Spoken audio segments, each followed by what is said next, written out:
There are viral videos going around right now that allude to RFK Jr. possibly being blackmailed. And this goes into Israel and a couple of other things. But before we get to those viral videos, I do just want to say this is not a news story. I know some people think it is, but it's not. In fact, my comrade, Indy Left from Indie News Network, he covered this quite a bit ago. And I want people to see what he said. So I want to give credit where credit is due first. And then we're going to get to the new videos where people are saying, listen, something's up. I think RFK Jr. may be under blackmail. So let's go ahead and get started with the first time I saw that this was mentioned. And that was from Indie Left News. He also writes for Substack as well. RFK Jr.'s field of red flags, plenty of reasons to dismiss his nomination. Now, he called it out and tried to warn people about this. These are different acts. Running as a Democrat. Act 2, running as an independent. Act 3, flirt with running party affiliated. That was when RFK Jr. was trying to run with the Libertarian. Remember that? When he was considering that, just trying to see if he could have some type of traction there. 4, pull a gimmick, naming a VP willing to fund the campaign. That was Nicole. 5, Kennedy bows out early, makes a deal, and endorses Trump, even after he said he would not. Let's go on. Act 6, Trump wins, like we all knew he would months before, nominates RFK Jr. as his HHS secretary. Bobby salvages something. We are watching this play out in real time. Just how many red flags do you need? Selling the VP slot to buy corporatist Nicole Shanahan for $12.5 million.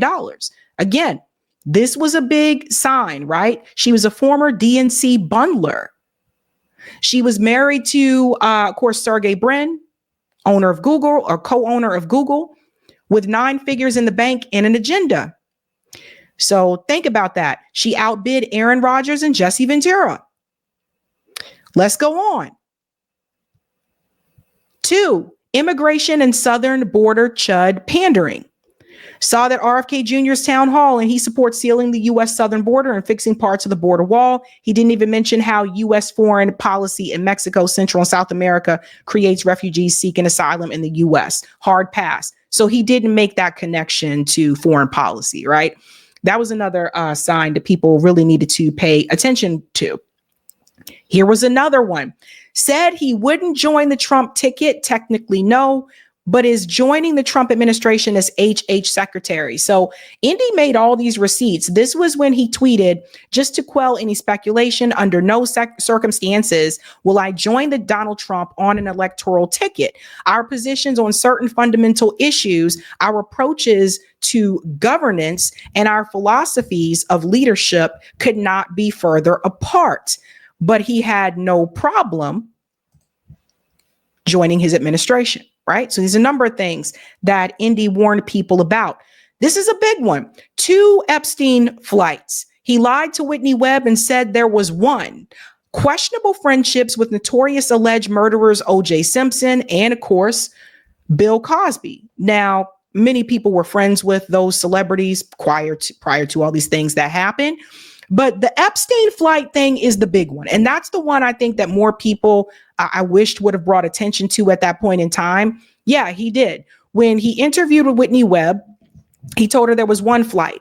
However, later on, it was revealed that there were multiple flights. So that was another one there that was kind of like, I don't know. You kind of remember if you had one flight or more than one, right? So this was another thing. That connection that he had to Epstein. 5, he called Mike Pompeo brilliant and a man of the people in 2024. Of course, you guys know Mike Pompeo, huge neocon, big issue, right? Why would he say that? And he said that here. So these are just some of the things that Indy did call out in this article. Another big one was he's been a lifelong corporate Democrat. See, people forgot about this, or some people did. Don't forget he endorsed Hillary Clinton in 2000, 2006, 2008, 2016. He praised Hillary as Secretary of State. He endorsed Joe Biden in 2020. 40-year lifelong friend of Joe Biden, endorsed John Kerry in 2004, had no plan for when Democrats screwed him over other than leave the party and then drop out, endorsing Trump afterwards. So these were a number of things, red flags. Another one, hired ex-CIA daughter-in-law Amaryllis Fox to manage his campaign after Dennis Kucinich leaves, pushed for Trump to name her CIA deputy director. This was another flag that I talked about as well at that point in time. Dennis Kucinich also came on the show. I'm going to show you what he said about all this. 8 called CIA agents good, patriotic people, including Amaryllis. By the way, he said this in person when I covered his presidential announcement. He also said that. So I hope that was something that people caught when I covered that announcement here in Boston. I was on the ground for that. He said the majority of people working at the CIA are good, patriotic people committed to their missions and the law. So you guys get the gist there. Pushed Russiagate. That was another one people may not remember. Yes, RFK Jr. did push Russiagate, just like Rachel Maddow. Just like Rachel Maddow. See, people forget some of these things. He said Putin is a thug and a bully. Son fighting for Ukraine, only found out because he got a credit card bill. Again, RFK Jr. can't control like what his son's an adult. He can't control what his son decided to do. That's up to his son. It is kind of weird that he didn't know. Like, that's kind of weird. He goes into like the weird animal stuff. I don't really care about that. I just think that's just his thing. Telling the bear story to Roseanne, dumping a dead bear in Central Park. It was a number of things. The whale head story. I think you guys remember some of these things, right? The legacy, the Kennedy family, entire reputation due to his last name, desperate for decades to be a member of the club. And this is true. I live here in Massachusetts. This is a big part of it. Now, I point all this out because now there is this these viral videos.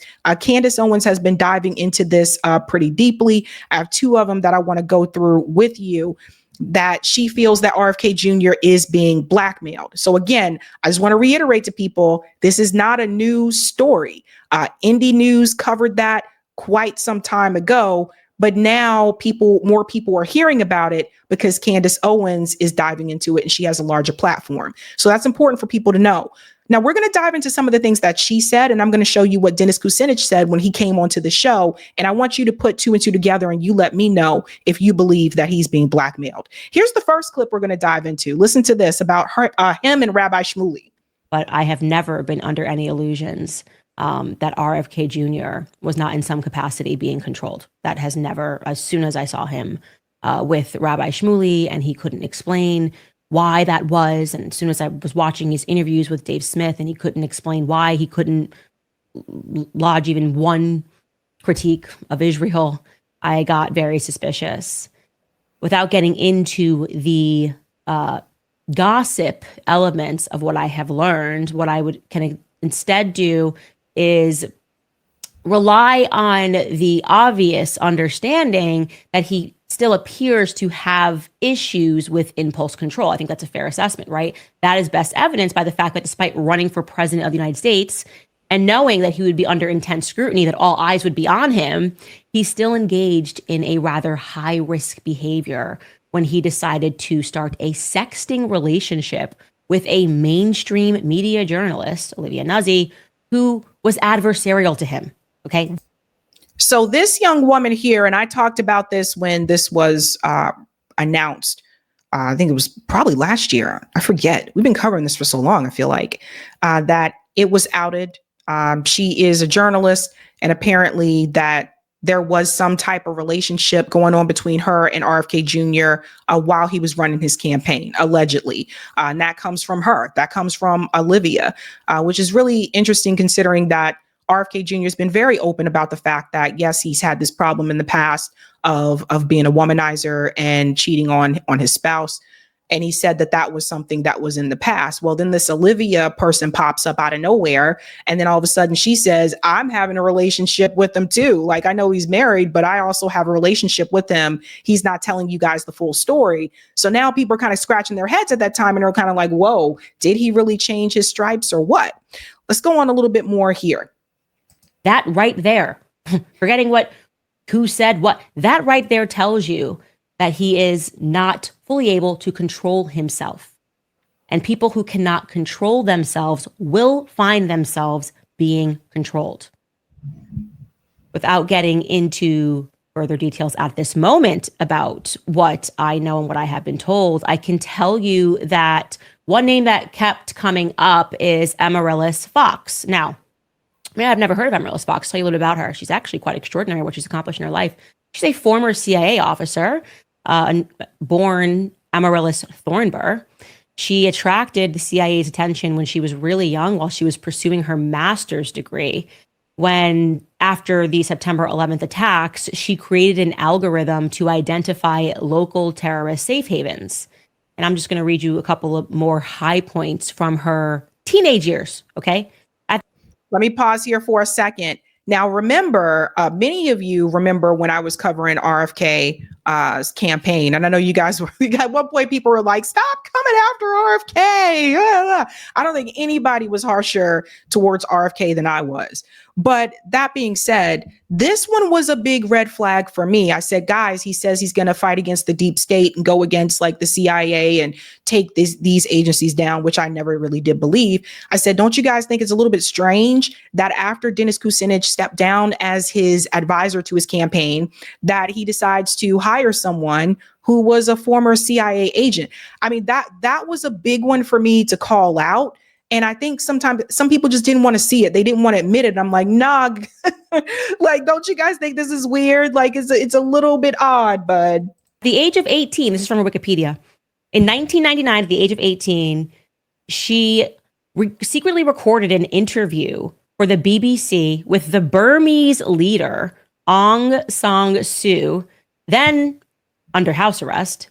And in order to arrange the meeting, Fox worked with a local dissident journalist. Okay, we're talking, this is crazy for an 18-year-old, with whom she was communicating with via taped messages that were inside the water tank of a toilet at a cafe in Rangoon. Her intent in going overseas in that trip had been to make a secret recording of a planned pro-democracy protest that was supposed to take place on September 9th. Yeah, pro-democracy protest, the CIA, an 18-year-old. It's giving color revolution, okay? Wikipedia goes on to say that Fox became one of the CIA's youngest female officers at age 22, assigned to quote-unquote non-official cover, which entailed her living abroad with fake identities and no diplomatic protection.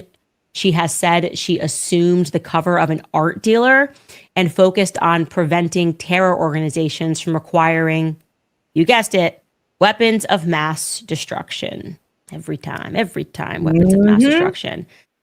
She ended up marrying another fellow agent named Dean Fox. That's how her name became Agent Fox, who she met while she was undercover in Shanghai. So she'd been all over the world undercover, which I always think about, what does that do to your brain when you lie for a living? You lie about who you are for a living. You pretend to be someone that you're not. Anyways, her and Dean Fox eventually got divorced. And then you're never going to guess what happened in her life. After 8 years at the agency, she left the CIA in 2010, which I always wonder, do you ever just leave the CIA? Is that actually a thing? Can you really get another job after? Do they just let you go in the CIA? What happens to a person when they leave the CIA? Anyways, I'll tell you what happened to her. Then she went to a Burning Man festival. I know what you're thinking. You're like, whoa, you mean like the Burning Man festival, middle of the desert, a bunch of kids high on LSD, tons of love drugs, connecting with one another. Yeah, she went to a Burning Man festival. And a mutual friend of hers introduced her to RFK Jr.'s son, RFK the Third. Yeah. And they just fell in love, which many people do at the Burning Man festival, I would imagine. It's all about love and it's community. It's like, Danny said kids don't do LSD anymore, Candace. I don't know what the kids are doing these days, right? Like hippie communi, I would say. And they got married in Cape Cod in 2018. And by 2023, she was working for RFK Jr.'s, her father-in-law's presidential campaign. Beautiful stuff, guys. That's it. I just wanted to tell you a beautiful, beautiful love story. Just love that so much. So you had someone who was basically had, from the sound of the timeline, had just left the CIA, goes to Burning Man, meets RFK's son. They get married, and now she's now a part of the Kennedy family. Now, this will all make sense in just a second. And then there's this part.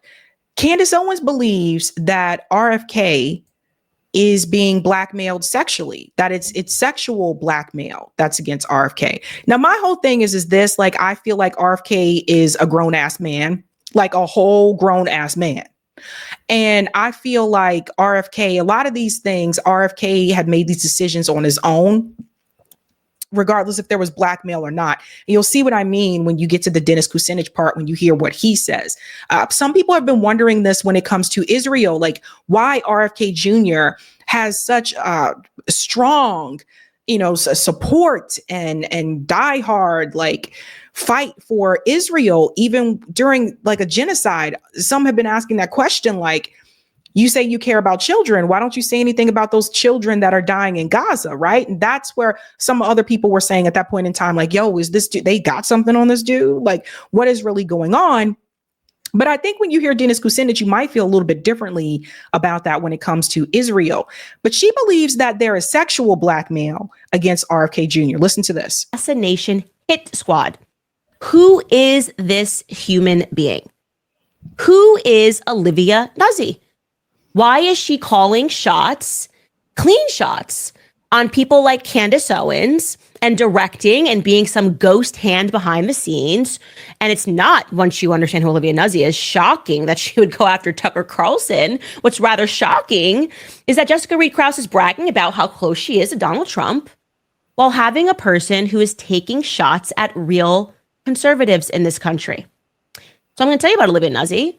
She was a correspondent for New York Magazine. Yes, the one that we just uncovered, that whole weird pedophile senior writer sympathizer. She was a correspondent for New York Magazine from 2017 to 2024. So she had quite a long tenure there. And so, yeah, she had quite a long tenure at New York Magazine until in September of 2024, New York Magazine had to place her on leave after it was disclosed that she was having an affair with RFK Jr. Now, they both maintained at the time that this was clearly a sexting affair. But the other element of this is super interesting. Olivia, currently living in Malibu, which means now she doesn't live in a city, which means now she's got to drive a car, is driving a car. She's driving a foreign car in Malibu. And her license plates, and I'm not giving you the end of a license plates, but her real true license plates are, and I can show you here, RFK 66 blank. Interesting, huh, ladies and gentlemen? Interesting. Now, this doesn't look like a new car, right? Or whatever. But don't you think that's kind of weird? RFK is part of the license plate. Now, again, it's no secret. Again, like I said, he has a history of being a womanizer. So that's not I don't know how Cheryl Hines feels about all this, but she is his wife. But he had that history before he married her. So I would say, I assume she knew what she was getting into. I assume. But believe that he had changed and that type of thing. So this Olivia person, this journalist, again, yeah, she did. She had to step down from her job because what she did was against protocol. Like, you can't have a sexual relationship with a presidential candidate that you're interviewing and not make that known to the magazine that you work for. You can't do that. That's why she had to go. Let's continue on a little bit more. Blank.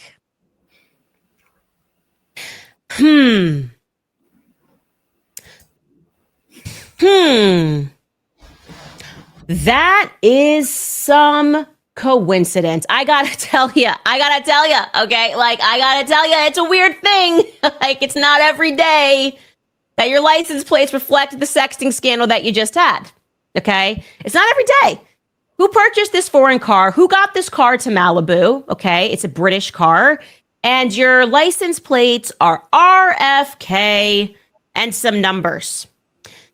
So we discussed yesterday how we all kind of know who killed JFK, but we keep doing this weird song and dance in America, like no, it's awkward. We don't want to like say, but like things are adding up. And we've always known, like, we weren't really waiting for the release of these files to vindicate us. It's very clear. Why else would you lock something down for this long? It's very clear who was involved. And the weirdest song and dance and all that we're all doing at the moment is pretending that RFK Jr.'s unflinching loyalty and, quite frankly, his fear of saying anything negative about Israel is not bizarre. Okay? It's not bizarre, but that's not the only thing. Doesn't anybody think it's a little bit strange that after the release of the JFK files, which a lot of that stuff I told you guys we had discussed on the show before anyway, because Rick Sterling came on and he had a lot of that material already for his book. But don't you guys think it's kind of strange that after those files were released, as much as everybody's been talking about it, don't you think it's weird RFK hasn't said anything? Do you guys think it's just a little bit strange? Don't you think it's strange that when RFK was running for president, the interview that he did with Mike Tyson, where he talked about who he thought may have killed, JFK and his father, who was all involved in this, didn't you guys think it was a little bit strange that interview was removed? And through all this conversation, like during his campaign, this was something that he did bring up, like on his own, not like he was pressured to. And now that those files have been dropped, and a number of things that I pointed out in the paperwork was that it said, obviously the parts that they wanted to be redacted were parts that included Israel.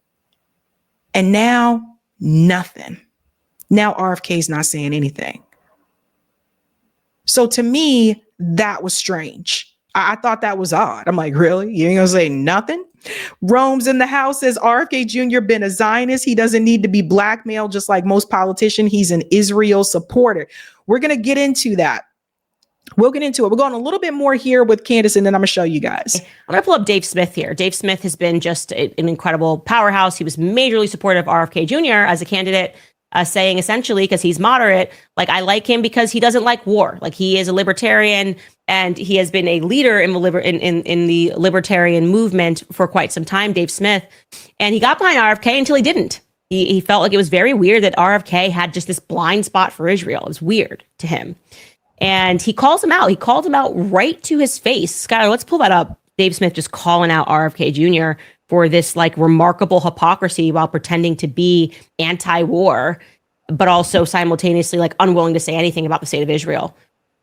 I remember this. It is the worst humanitarian catastrophe in the world right now. And the idea that you, who are supposed to be the anti-neocon, anti-war presidential candidate, are immediately on October 7th, before we even had an investigation, before we even knew what happened there, you immediately say, what basically you said everything they say about Ukraine. You said it was an unprovoked attack. Which, like, come on, give me a break. An attack from Gaza against Israel is unprovoked. And then you said, we have to support them in whatever it takes. Well, look, sir, we're watching it right now. This is whatever it takes. Just women and children dying under rubble. Every day you can't go on social media without seeing another video of some baby dying. This is what we're supposed, after the last 20 years of disastrous wars, we got to support the next one. I mean, sir, this is like a biblical level of evil. And why? Why should we as Americans have to fund this? Why should we have to give them a blank check? I'm sorry. It's been long enough. And RFK didn't have an acceptable answer. And that was something that was one of the reasons why he was just not going to be vocal in his support. Dave Smith was not going to be vocal in his support of RFK Jr. But he said the biggest thing was just the fact that he was hanging around Rabbi Shmuley. I mean, like, this is like a thing that everybody just agrees on. He is just a filthy, disgusting human man. And he made him a part of his campaign. This is a person who openly blackmails people. He's being sued right now from a wealthy Jewish family down in Miami for trying to extort them. He deals in extortion and blackmail in broad daylight and tried to extort the owners of Fontainebleau by calling them Nazi sympathizers, everything that he did to me and everyone. He was just like a smear merchant. And RFK Jr. is just buddy with him. How weird. Yeah, it is weird. A number of us called that out, like when he was running, with like, dude, why are you surrounding yourself with this nutso? Okay, this guy is cuckoo. But the question still remains. Is he having this strong support for Israel because there may be some type of blackmail? Like, I don't know if I honestly, factually, I don't know if there is or isn't. I don't have any evidence to show that he is being blackmailed. But I think Candace is raising the question to make people think. But I do have this. I do have this question with Dennis Kucinich when he came on after he stepped down from RFK Jr.'s campaign. And I did ask Dennis Kucinich about the Israel support. And I want you to hear what Dennis said. As much as you can tell us, because I know that you're not a part of that campaign anymore, do you foresee RFK Jr. maybe changing his position on that particular issue, and why or why not? And what do you think about this idea that we probably could have a chance this time around to break the duopoly? Well, first of all, Israel never had a stronger supporter than Robert F. Kennedy Jr., period. So did everybody hear that? There was Dennis Kucinich right there letting you know that Israel never had a stronger supporter than RFK Jr., period.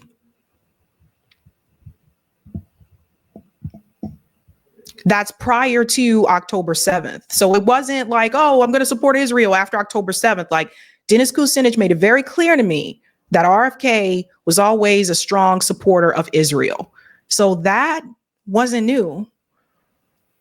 Now, whether or not that is connected to some type of blackmail, I don't have any evidence that supports that.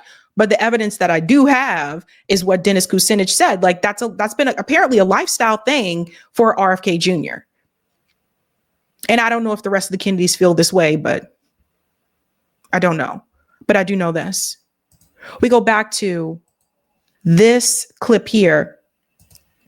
And this is from Michael Franzesi. I hope I'm saying his name correct. So Michael Franzesi was a former mafia boss. He was connected to the Colombo family. Listen to what Michael said about the Kennedys.